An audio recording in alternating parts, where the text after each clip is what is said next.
picked myself up the Lee 100 filter system and the ND filters to go with it, and I've come to Dawlish Warren today to test that out. So if you've been following my channel for a while, or if you've seen me do any long exposures, you'll know I've been using the K&F 8-2000 filter and also the circular polarizer by Tiffin.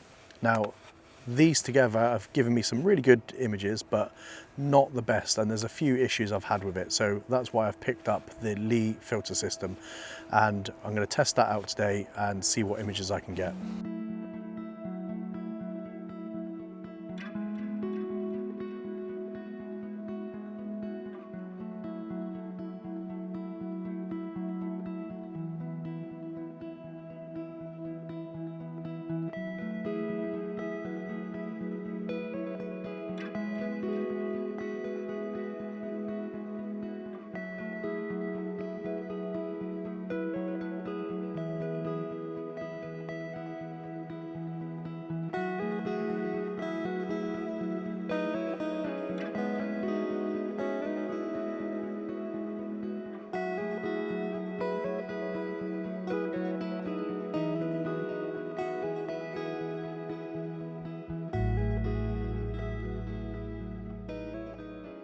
Okay, so there's a couple of reasons why I decided to upgrade my ND filters, and the first one is the variable ND that I use is built for videography, I'm guessing.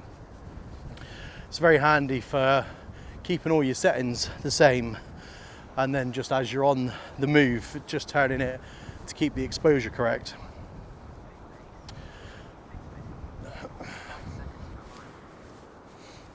Sorry, watch just telling me.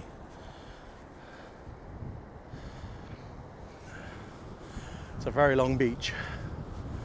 So that alone obviously doesn't give me any control over the final image, in the sense that you're turning the dial and you're not 100% sure on what the actual setting is. So you could be over or under exposing your image by a couple of stops, maybe more, and you've got no way of having the same results every time you go out. So that's my main reason, is the lack of control. The second reason is once you get them on the end of the lens, because they're screw-on ND filters, they can get a bit stuck, and getting them on and off is a bit of a pain in the neck. So that, and when you put a polarizer on top, it gets a bit fiddly, and if a polarizer gets stuck on there, you've got the chance of not being able to get your polarizer off the ND and spending 10 minutes trying to get that off. It's just a nightmare. It's not fun. That's not the be all and end all, but it's just one of those little things that go towards the reason I wanted to upgrade in the first place. So those are my reasons for wanting to upgrade.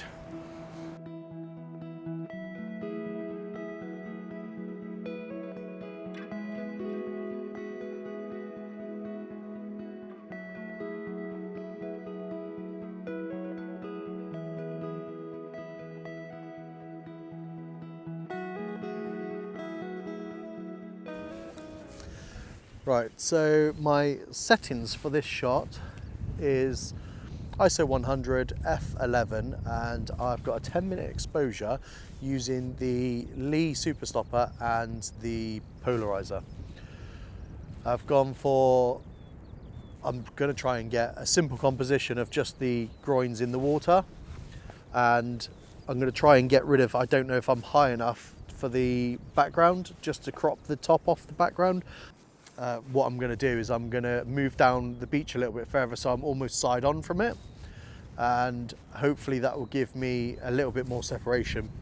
Yeah, so we'll wait and see what that image comes out like. I've got 7 minutes, so I'll quickly go over why I bought the Lee filters. It's time for a haircut. So I didn't choose Lee system as a name, I chose it for the product that they have.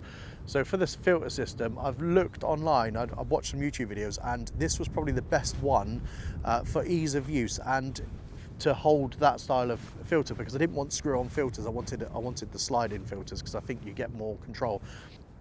The reason I chose the Lee filters was because basically the cheaper alternatives to the Lee filters weren't that much cheaper. So I didn't see the point in spending, say, 60 quid on a piece of glass from a third party and 80 quid from Lee. I didn't see if it had been 20 quid for a third party piece and it was almost the same as Lee, and Lee was 80 quid, I'd have probably bought the cheaper one. But the difference in price wasn't that much.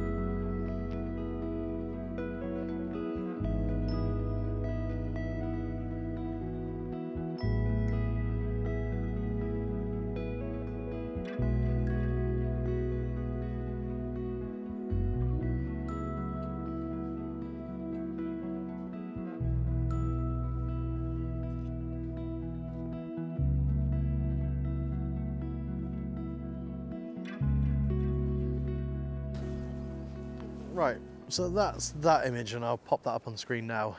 It looks, with my glasses and the back of the screen and the sun shining, it's a bit hard to tell, but it looks a little bit soft. I can't tell until I get back in Lightroom, but it's definitely the look that I'm trying to get. Obviously not the soft look, but the water. So I'm happy with that. I'm happy with the results of that. Just a little bit more practice, I think. Maybe if it is a little bit soft. Let's try and change compositions and see what we go there, and then we're going to move locations to Dartmoor. So as you can tell by this image, the tide has already started to go out. There's no footage of me setting up the shot and doing a piece to camera because the battery had died. I had to then hightail it back to the car to get my spare, and by the time I got back to the composition, the tide had already gone out. So just a quick point about this composition is the fact that the tide was going out revealed the rocks that you can see in the foreground, which allowed me to then use that as a lead-in line almost up to the groins. Okay, so that's me done at this location, and I'm now going to head to Dartmoor, see if I can get a sunset picture there. I'm not holding my breath. We've got some nice moody clouds in the sky, but I don't know whether it's going to produce a nice sunset or not though. So we're going to head there now. I might, on the way back to the car, there is a set of beach huts, which I might try and take an image of that quickly. I've got, it's 4 o'clock now, so 4, 5, 6, 7, through just over 3 hours until sunset. So I've got 3 hours to get from here to Dartmoor, and to get a setup for a composition. I don't know where I'm going to go yet, so I'll see when I get there. If I don't do any video in when I get to the beach huts, I'll just pop the image up on the screen now, and then I will see you in Dartmoor.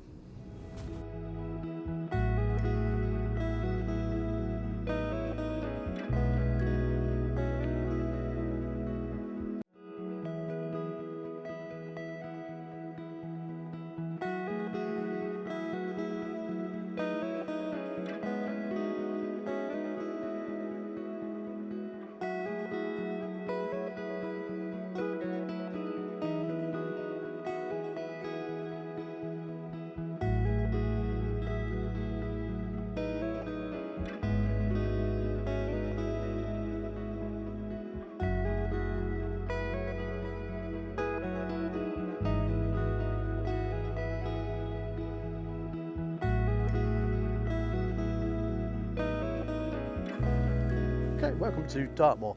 Welcome to the backup plan. So my original composition that I wanted was Bone Hill Rocks, and that was overtaken by rock climbers, so I couldn't grab an image up there. So I've come to this lone tree instead. I actually went out a couple of days ago to Bone Hill Rocks to get the same image, and that didn't turn out too well either, so I'm not having much luck at Bone Hill Rocks, and I'll pop that up on the screen. Did manage to get a couple of images from that occasion, and I'll pop them up on the screen now, both taken using the new Lee filters.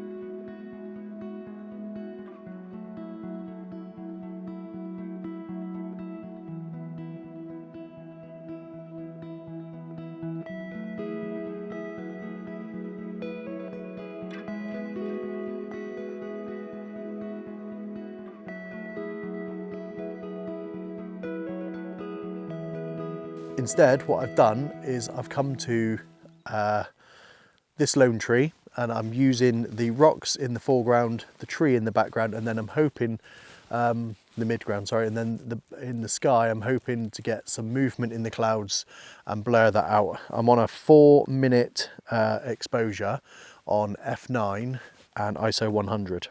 So what I'm using is, I'm using the 10-stop grad, and I'm not using that. I'm using the 9-stop grad and the 10-stop big stopper, I think it's called. So I'll pop that image up on the screen.